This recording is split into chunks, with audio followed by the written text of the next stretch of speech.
OK, bien bonsoir. On est le 28 avril à 18h02. On est réunis, les membres du Conseil, pour une séance extraordinaire. Alors, je salue M. Harry Gare, conseiller numéro 1. Mme Patricia Bégin, conseillère numéro 2. M. Pierre Lauzon, conseiller numéro 3. Bonsoir. M. Bernard Archambault, conseiller numéro 4. Bonsoir. Mme Ghislaine Massé, conseillère numéro 5. Bonsoir. M. Robert Mérin, conseiller numéro 6. Bonsoir. Et Mme Véronique Piché, notre directrice générale. Bonsoir. Alors, on va commencer cette séance-là. Il y a une résolution que je vais vous lire là, qui concerne les mesures dans lesquelles on est pour tenir à huis clos un conseil extraordinaire. Alors, considérant que Mme la mairesse procède à l'ouverture de la séance à 18h02, considérant le décret numéro 177-2020 du 13 mars 2020 qui a déclaré l'état d'urgence sanitaire sur tout le territoire québécois pour une période initiale de 10 jours, considérant le décret numéro 222-2020 du 20 mars 2020 qui prolonge cet état d'urgence pour une période additionnelle de 10 jours, soit jusqu'au 29 mars 2020, considérant l'arrêté 2020-004 de la ministre de la Santé et des Services sociaux qui permet au Conseil de siéger à huis clos et qui autorise les membres à prendre part, délibérer et voter à une séance par tout moyen de communication, considérant qu'il est dans l'intérêt public et pour protéger la santé de la population, des membres du Conseil et des officiers municipaux, que la présente séance soit tenue à huis clos et que les membres du Conseil et les officiers municipaux soient autorisés à y être présents et à prendre part, délibérer et voter à la séance par vidéoconférence, considérant que l'avis de convocation a été notifié tel que requis par la loi aux membres du Conseil. En conséquence, il est proposé et résolu à l'unanimité que le Conseil accepte que la présente séance soit tenue à huis clos et que les membres du Conseil et les officiers municipaux puissent y participer par vidéoconférence. Alors, j'aimerais avoir un proposeur, Mme Massé, et appuyé par M. Lauzon. Tout le monde est d'accord avec la résolution? Oui. Très bien, merci. Okay. Maintenant, on va adopter l'ordre du jour. Alors, tout le monde a pris connaissance de l'ordre du jour? Oui. Est-ce que je dois la lire, Véronique? Non, ce n'est pas nécessaire, OK. Donc, j'aurais besoin d'un proposeur et d'un appuyeur.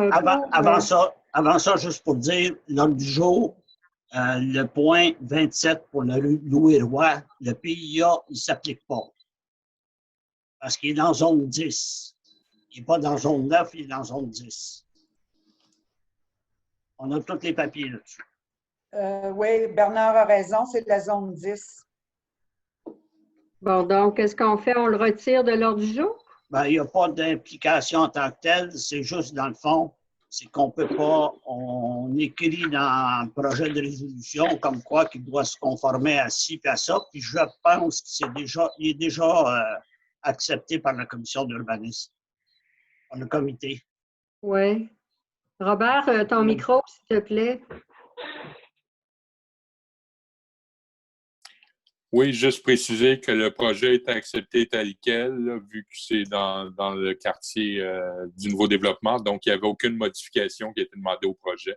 Exact. Donc, ça a peu d'impact, la décision qui fait. On peut juste demander à l'inspecteur d'émettre le permis. D'accord. Enfin. Donc, on retire ce point-là de l'ordre du jour. on peut le laisser, il n'y a pas d'impact.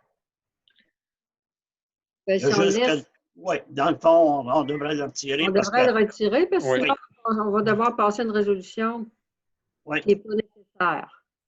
Donc, on Ouais. retire le point 7 de l'ordre du jour. oui, mais il est déjà conforme. J'avais besoin d'un proposeur et d'un appuyeur. Proposé. Monsieur Bernard Archambault propose la résolution. C'est appuyé par Harry. Monsieur Harry Gare. Merci. Tout le monde est d'accord? Oui. Oui. Parfait. Alors, on est au point 3. Pour le service de sécurité incendie, il y a un plan de mise en œuvre du schéma de couverture de risque. C'est le rapport annuel, en fait, pour l'année 2019, pour la 3e année. Alors, on a une résolution à passer pour déposer ce rapport-là. Peut-être que Mme Massé peut lire la résolution, oui, s'il te plaît. Oui. Alors, service de sécurité incendie, plan de mise en œuvre du schéma de couverture de risque, rapport annuel année 2019 pour 3 ans, année 3.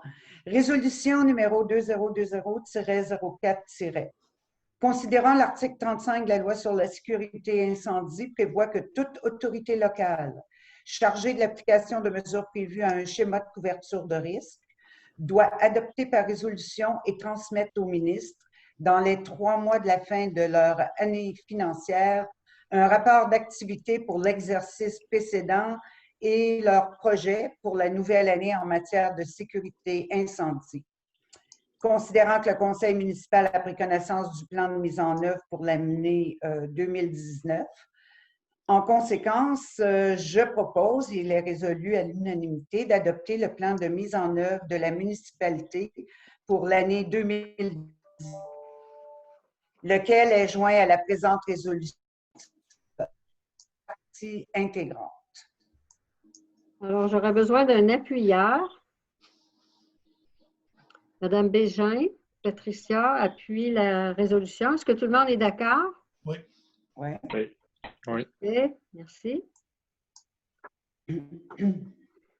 Point 4, aménagement et urbanisme, plan d'implantation et d'intégration architecturale, PIA, immeuble situé au 25 chemin Monseigneur-Gravel. Robert, est-ce que tu veux lire la résolution, s'il te plaît? Oui.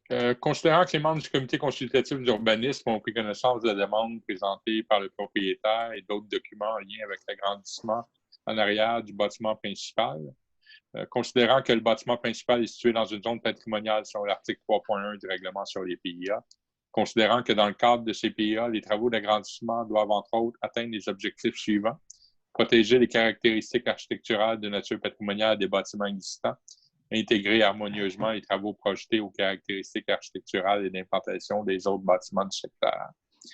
Considérant que le CCU estime que l'analyse du dossier doit se faire de façon la plus objective possible, seulement en fonction des objectifs et critères d'analyse énoncés au PIA de façon équitable pour tous les bâtiments de la zone patrimoniale. Considérant la réunion du CCU tenue le 14 avril 2020, considérant la recommandation du CCU au conseil municipal d'approuver la demande et de procéder à l'émission du permis sans autre analyse nécessaire, et ce, dans l'éventualité où le demandeur déciderait d'aller avec les recommandations suivantes. Utiliser des planches verticales plus larges, au moins 8 pouces, pour le revêtement extérieur, ou des planches plus minces, mais à l'horizontale, telles que l'existant sur le carré principal. Utiliser des fenêtres par des modèles de même dimension et proportion d'ouverture que celles sur le bâtiment, même si avec un encadrement en aluminium. En conséquence, je propose de suivre les recommandations du CCU. Parfait. Il s'est appuyé par Oui, Ghislaine Massé. Tout le monde est d'accord avec la résolution? Oui. Oui. Parfait, merci. Donc, c'est adopté. Deuxième résolution en aménagement urbaniste, plan d'implantation et d'intégration architecturale, immeuble situé au 1000 rue du Rivage, donc l'immeuble du Château.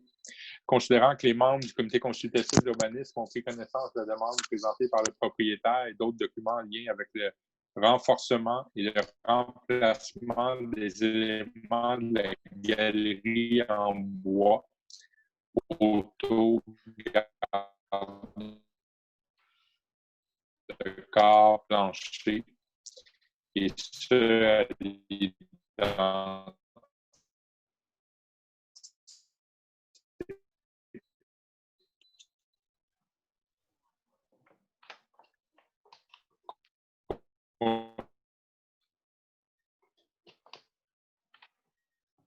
Le principal de catégorie 1 selon le règlement sur les PIA.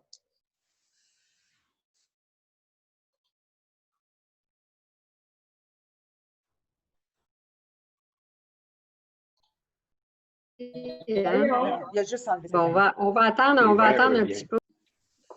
Ah, la voilà. Oh. Vous allez écouter, continuer, ça l'enregistre. Je ne sais pas si elle a coupé. Je ferai une mention au procès-verbal qu'à 18h13, il y a eu une petite interruption de vidéo. Oui. Là, il y a Robert qui a disparu aussi. Alors, je vais suspendre l'enregistrement, le mettre au procès-verbal en attendant que tout le monde soit reconnecté. Est-ce que ça vous convient tous? Oui. Oui. Ça sera juste le site avec une note que l'enregistrement n'a pas fonctionné correctement. C'est en train d'enregistrer, là. Il y a une petite école dans le coin. Oui. OK, bon, parfait. Alors, Robert, pendant que tu n'étais pas là, Véronique a demandé qu'on reprenne la résolution numéro 5. Oui. Alors, est-ce que tu peux la reprendre? Oui. Donc, résolution sur un plan d'implantation et intégration architecturale, immeuble situé au 1000 rue du Rivage. Considérant que les membres du comité consultatif ont pris connaissance de demandes présentées par le propriétaire et d'autres documents en lien avec le renforcement et le remplacement des éléments de la galerie en bois, poteaux, garde-corps et plancher, et ce, à l'identique à ce qui est présent. Considérant que le bâtiment principal est de catégorie 1 selon les règles sur le PIA, considérant que dans le cadre de ce PIA, les travaux de rénovation extérieure doivent entre autres atteindre les objectifs suivants: protéger les caractéristiques architecturales de nature patrimoniale des bâtiments existants, intégrer harmonieusement les travaux projetés aux caractéristiques architecturales et d'implantation des autres bâtiments du secteur. Considérant que le CCU estime que l'analyse du dossier doit se faire de la façon la plus objective possible, considérant que les travaux se feront à l'identique avec les mêmes matériaux d'origine sans aucun changement, considérant la réunion du CCU tenue le 14 avril 2020, considérant la recommandation du CCU au conseil municipal d'approuver la demande et de procéder à l'émission du permis de réparation, modifier le mot rénovation par réparation. En conséquence, je propose de suivre les recommandations du CCU.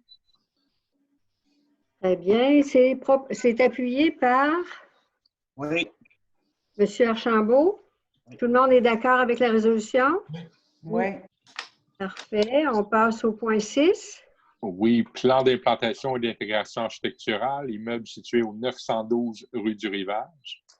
Considérant que les membres du comité consultatif d'urbanisme ont pris connaissance de la demande présentée par le propriétaire et d'autres documents en lien avec la désinstallation et l'installation d'une nouvelle enseigne pour la tonnellerie, les fonds de tonnes. Considérant que selon l'article 3.1 du règlement du PIA, l'installation des enseignes est soumise à l'application du règlement. Considérant que le CCU estime que le projet répond aux critères d'évaluation de l'article 3.7, soit l'enseigne s'intègre harmonieusement au style architectural du bâtiment principal et à l'aménagement extérieur. Le support de l'enseigne présente des caractéristiques architecturales de qualité et s'intègre aux particularités de son emplacement. L'emplacement de l'enseigne évite tout conflit avec la signalisation routière ou avec une enseigne existante.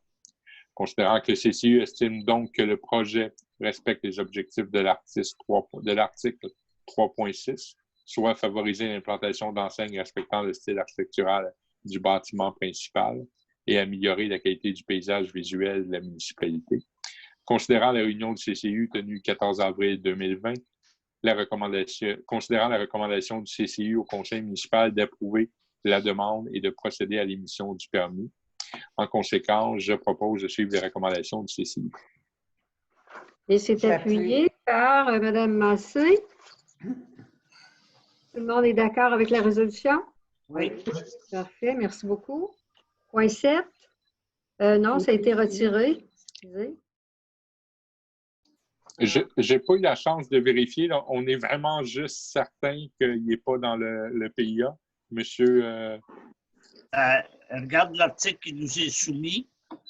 Et l'article qui nous est soumis, c'est le chapitre 3, champ d'application, puis ça finit par R9. Il n'y a pas d'R10. Ils sont assujettis à l'application du présent règlement. OK, parce que je voudrais juste pas qu'il y ait de retard, là, parce que si on ne passe pas la résolution, il n'y a jamais qu'il est dans la zone qui est soumise, on ne pourra pas y mettre le permis. Sinon, il n'y a pas de problème. C'est à page 8 du PIA. OK, sinon, c'est pas notre ressort. Donc... Si tu as regardé les documents, allez avec les documents. OK, je ne l'ai pas à portée de main, là, malheureusement. OK. Pas de problème. Donc, ça relève à ce moment-là directement de l'inspecteur, ça ne relève pas du conseil ou du CCI. Exact. Alors, ça va. On serait au point 8, période de questions. Donc, vu qu'on n'est pas devant le public, on n'a pas de questions qui nous ont été soumises d'aucune façon. Alors, ça va être la levée de la séance. Un proposeur et un appuyeur. Posé. Je propose. Madame Massé, Monsieur Lauzon. Tout le monde est d'accord? Oui. Oui. Donc, ça met fin à cette séance extraordinaire. Merci à tous. Je peux arrêter l'enregistrement? Oui. Parfait, un instant.